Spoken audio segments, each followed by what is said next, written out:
जैसे ही वह एक पहाड़ी के शिखर से गुजरा, उसने टावर की शंखवाकार छत की लाल टाइलें देखी। धुंधली राह में झुको, ढलान, हेजिल, सूखी शाखाओं और मोटे कालीन से ढकी हुई पीले पत्ते। घोड़े पर सवार होकर नीचे उतरना सुरक्षित नहीं था। जादूगर पीछे हट गया, ध्यान से चला गया। ढलान से नीचे उतरकर मुख्य पथ पर लौट आए।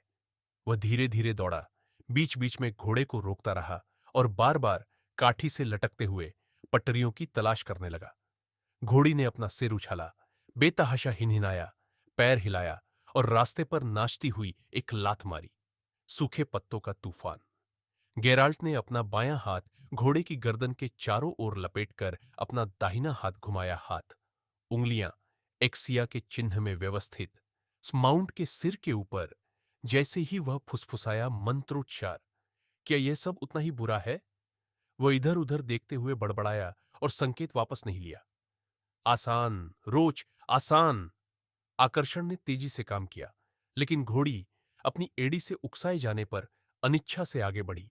उसकी चाल की प्राकृतिक वसंतमय लय खो रही है। जादूगरनी फुर्ती से जमीन पर कूद पड़ी और वह लगाम पकड़कर उसकी अगुवाई करते हुए पैदल ही आगे बढ़ गया। उसे एक दीवार दिखी। दीवार और जंगल के बीच कोई फासला नहीं था, कोई स्पष्ट दरार नहीं थी।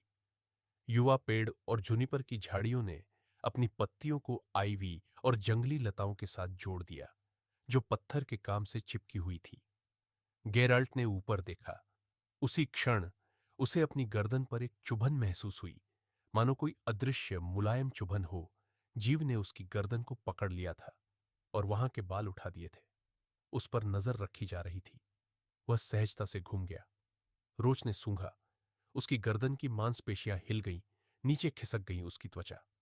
एक लड़की उस पहाड़ी की ढलान पर खड़ी थी, जिस पर वह अभी अभी चढ़ा था। उसका एक हाथ उस पर टिका हुआ था, एक बादाम के पेड़ का तना। उसकी पिछली सफेद पोशाक उसके चमकदार कालेपन के विपरीत थी।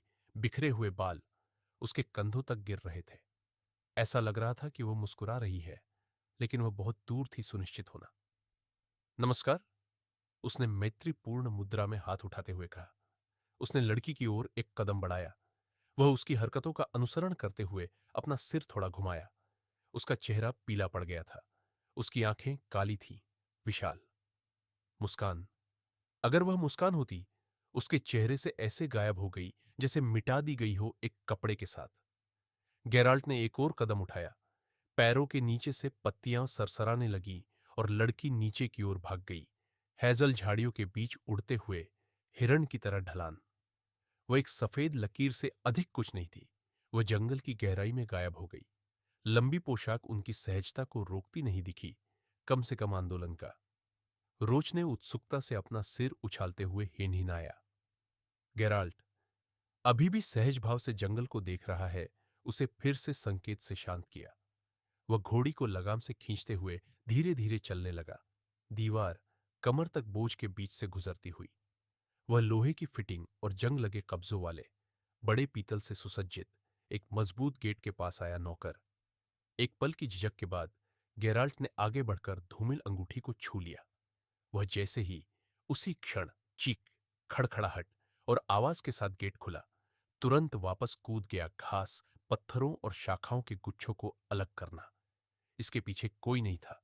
जादूगरनी केवल एक सुनसान आंगन, उपेक्षित और जालियों से भरा हुआ ही देख सकता था। उसने प्रवेश किया। अग्रणी रोच, घोड़ी, जो अभी भी संकेत से स्तब्ध थी, ने विरोध नहीं किया, लेकिन वह सख्ती से आगे बढ़ी, उसके पीछे झिझकते हुए। आंगन तीन तरफ से एक दीवार और कुछ लकड़ी के अवशेषों से घिरा हुआ था। मचान चौथी तरफ हवेली खड़ी थी। उसका मुखौटा चिथड़ों से ढसा हुआ था। प्लास्टर गंदे नम धब्बे और आईवी से सजे हुए। शटर उनके उखड़ते पेंट के साथ। दरवाजा भी बंद था। गेराल्ट ने रोज की लगाम को गेट के पास लगे खंभे के ऊपर फेंक दिया और धीरे धीरे उसकी ओर बढ़ गया। हवेली पत्तों और कूड़े कचरे से भरे एक छोटे से फव्वारे के पीछे बजरी वाले रास्ते पर चलते हुए। मैं का केंद्र फव्वारा एक काल्पनिक चबूतरे पर एक सफेद पत्थर की डॉल्फिन धनुषाकार है, जो अपनी चिपकी हुई पूंछ को ऊपर की ओर मोड़ रही है। फव्वारे के बगल में बहुत समय पहले एक फूलों की क्यारी हुआ करती थी। एक गुलाब की झाड़ी उगी हुई थी। फूलों के रंग के अलावा कुछ भी इस झाड़ी को अद्वितीय नहीं बनाता, लेकिन फूल थे असाधारण। नील, कुछ पंखुड़ियों की नोक पर बैंगनी रंग की हल्की छाया के साथ। जादूगर एक को छुआ, उसका चेहरा करीब लाया और सांस ली। फूलों में गुलाब की विशिष्ट सुगंध थी, बस थोड़ा और तीव्र। हवेली का दरवाजा और सारे शटर एक ही पल में धमाके के साथ खुल गए। गेराल्ट अचानक अपना सिर उठाया। रास्ते में बजरी खुरचते हुए एक राक्षस सीधा भागा जा रहा था उस पर। जादूगर का दाहिना हाथ बिजली की तरह तेजी से उसके दाहिने कंधे के ऊपर उठा, जबकि उसका बायां हाथ उसकी छाती पर बेल्ट को झटका दिया, जिससे तलवार की मूठ उछलकर उसकी हथेली में आ गई।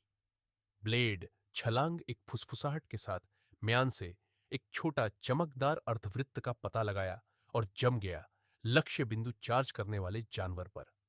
तलवार को देखते ही राक्षस रुक गया और सभी दिशाओं में बजरी छिड़कने लगा। जादूगरनी भी नहीं हिली। वह प्राणी मानव सदृश था और उसने कपड़े पहने हुए थे, जो हालांकि फटे हुए थे, लेकिन अच्छे थे गुणवत्ता और स्टाइलिश और बेकार अलंकरण की कमी नहीं। हालांकि उनका मानवीय रूप उसके अंगरखा के गंदे कॉलर से ऊपर नहीं पहुंच सका, क्योंकि ऊपर एक विशाल बालों वाला दिखाई दे रहा था। विशाल कानों वाला भालू जैसा सिर, दो जंगली आंखें और टेढ़े मेढ़े भयानक जबड़े नुकीले दांत, जिनमें लाल जीभ लौ की तरह टिमटिमाती थी।